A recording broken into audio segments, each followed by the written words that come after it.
Hi, at Cruise Collective. I'm here with Andrea Powell, and she is a data scientist at CSIRO.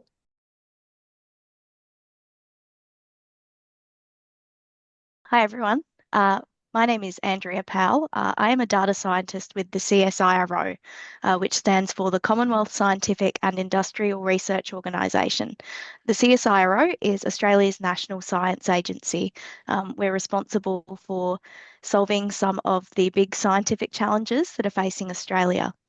In my role as a data scientist, I work on problems that require new statistical or computer science techniques in order to solve problems in fields as diverse as agriculture, climate science, and environmental science. And I work on those problems as part of an interdisciplinary team of scientists. So my work can be really varied in terms of its scope, but my day to day very much looks like an office job. I spend a lot of time thinking, I spend a lot of time writing and reading, and I spend a lot of time writing computer code. So that's kind of the bread and butter tasks of a data scientist.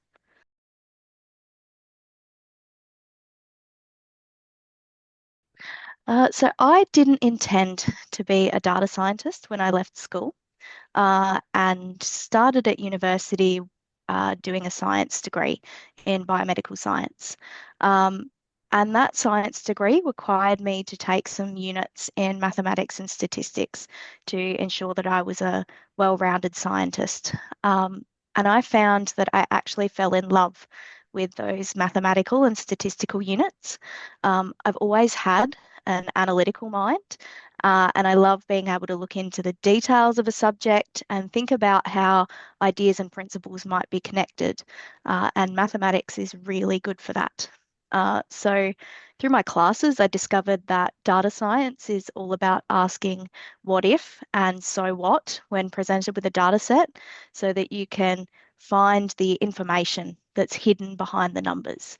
Um, and those characteristics of being able to think deeply and really dive into details really interested me, and that's how I became a data scientist.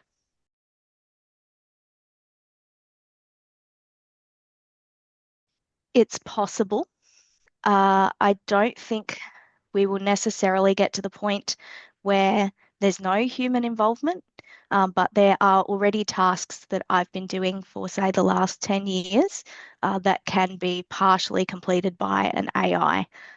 So you can ask an AI to help you do a literature review, looking at the existing papers that are already published in your research area. We can use AIs to help us write the computer code.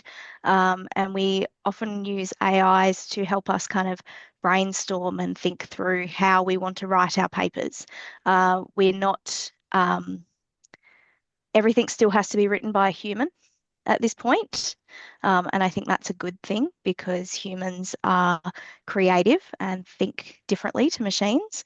But there are components of my job that AI can do. Wow, that's quite scary to hear for students who are thinking about pursuing data science in the future. Yeah, thank you so Yeah. much for telling me.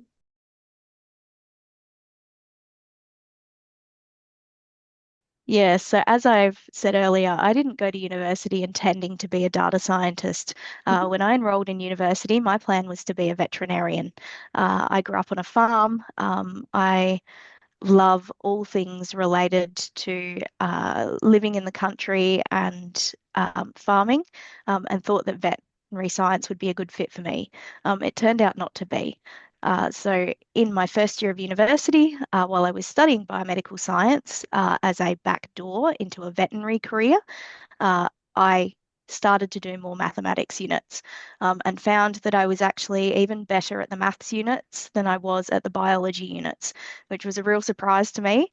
My maths scores had been okay at high school, but certainly weren't anything special. There was something about university that really made maths click. Um, and so I kind of just continued to follow that interest, uh, and to start to look for ways where I could use mathematics but still do something that applied in the real world. which led me to working in data analytics to start with, and now as a data scientist.